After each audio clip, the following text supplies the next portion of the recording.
এ যেন হ্যামিলিয়নের বাঁশিওয়ালা। হাতে বাঁশি না থাকলেও মুখ দিয়ে আয় বলে ডাকতেই সন্তান কোলে নিয়ে ছুটে আসে মা হনুমান। খাবার পাওয়ার লোভে তার নেতৃত্বে জড়ো হয় হনুমানের পুরো দলটি।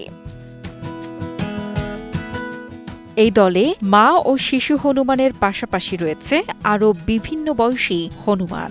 মানুষের মতোই তাদের আচরণ ও স্বভাবে রয়েছে বৈচিত্র্য। কেউ একসাথে বসে খাচ্ছে, আবার কেউ একটু দূরে একা একা।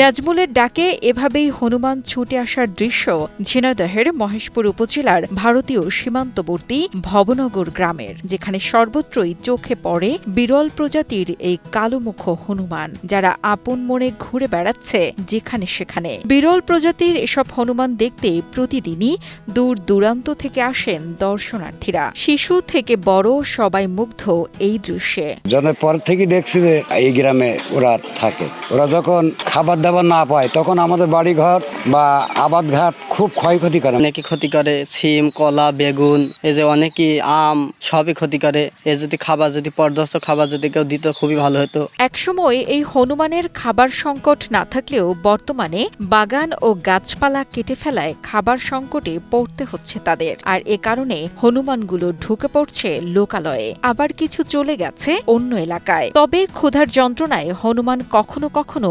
আক্রমণাত্মকও হয়ে ওঠে বলে অভিযোগ এলাকাবাসীর। ছেলেদের নিয়ে হনুমান দেখতে এসেছি, এত হনুমান কোনোদিন দেখিনি। দেখে খুব ভালো লাগছে, আমার নিজের হাতে খাবার খাওয়াচ্ছি, খুব ভালো লাগলে দেখতে। ঐতিহ্য মানে অনেক এলাকার থেকে মানুষজন আসে, দেখাশোনা করে, তারা ছবি টবি নেয়, আমাদেরও ভালো লাগে। আমাদের একটা মানে গ্রামের একটা নাম হয় যে অমুক গ্রামে গেলেই হনুমান পাওয়া যায়। আমাদের সরকার যার খাবার দিচ্ছে, এই খাবারে আমাদের হনুমানের পেট ভরছে না। কারণ আপনারা সরকার থেকে আরো সহযোগিতা করে কিছু খাবার বাড়িয়ে দেন, নিয়ে নাই তো আমাদের চাষাবাদের ক্ষতি করছে। এগুলা আমরাও তো খেতাতে পারছি না, আবার মনে করেন যে খেতাই দেবো এখান থেকে তাও পারছি না। সরকারি বরাদ্দের খাবারগুলো হনুমানের সামনে নিয়ে যান নাজমুল হোসেন। তবে বরাদ্দকৃত খাবার হনুমানের জন্য একেবারেই অপ্রতুল, যা দিয়ে তাদের একবেলাও ঠিকমতো খাবার হয় না।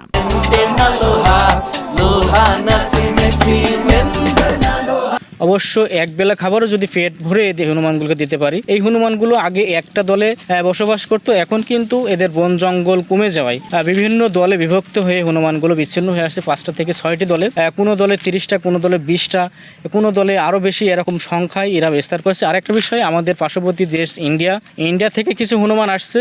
এই হনুমানগুলো এখন আমাদের বাংলাদেশে বসবাসরত, আমাদের এখানেই আছে। তো টোটালি আমাদের চাষিদের এই হনুমানগুলো পর্যাপ্ত ক্ষতি করে থাকেন, যেহেতু তাদের খাদ্যশস্য বড় বড় প্রাকৃতিক যে খাবারগুলো, বড় বড় গাছ না থাকার কারণে চাষি শস্যের ওপরে এরা বেশি ক্ষতি করে থাকছে।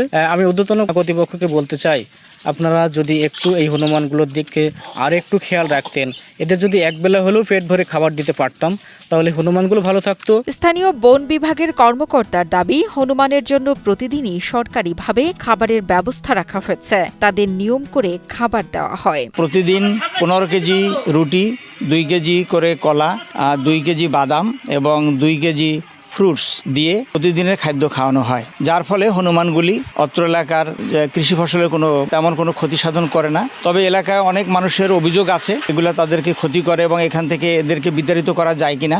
প্রকৃতির প্রাণী, এখানে বিতাড়িত করার কোনো সুযোগ নাই। ওরা এখানে ভালোবেসে এবং এখানে আশ্রয়স্থল হিসেবে ওরা এখানেই পছন্দ করে, বিধায় অনেক দিন যাবৎ এখানে আছে। আমরা এদেরকে দেখভাল করি। তবে এখানে বন্যপ্রাণী হনুমান নিয়ে কেউ ক্ষতি সাধন করলে বা কেউ যদি ইচ্ছাকৃতভাবে তাদেরকে ক্ষতি সাধনের চেষ্টা করে থাকে, আমরা সংবাদ পেলে সেখানে আমরা গিয়ে তাদের প্রতিহত করি এবং বন্যপ্রাণী আওতায় তাদেরকে শাস্তিমূলক ব্যবস্থা গ্রহণের চেষ্টা করে থাকি। বর্তমানে ভবনগর গ্রামে 2 শতাধিক কালোমুখ হনুমান রয়েছে। তবে একসময় এই সংখ্যা দ্বিগুণেরও বেশি ছিল। প্রাকৃতিক আবাস সংকোচন, খাবারের অভাব আর বৈরী পরিবেশের কারণে হনুমান কমতে শুরু করেছে। ফলে ধীরে ধীরে হারাতে বসেছে এই অঞ্চলের জীববৈচিত্র্য। অরিত্র কুণ্ডুর পাঠানো তথ্য ও ভিডিও চিত্রে ডেস্ক রিপোর্ট, কালের কণ্ঠ।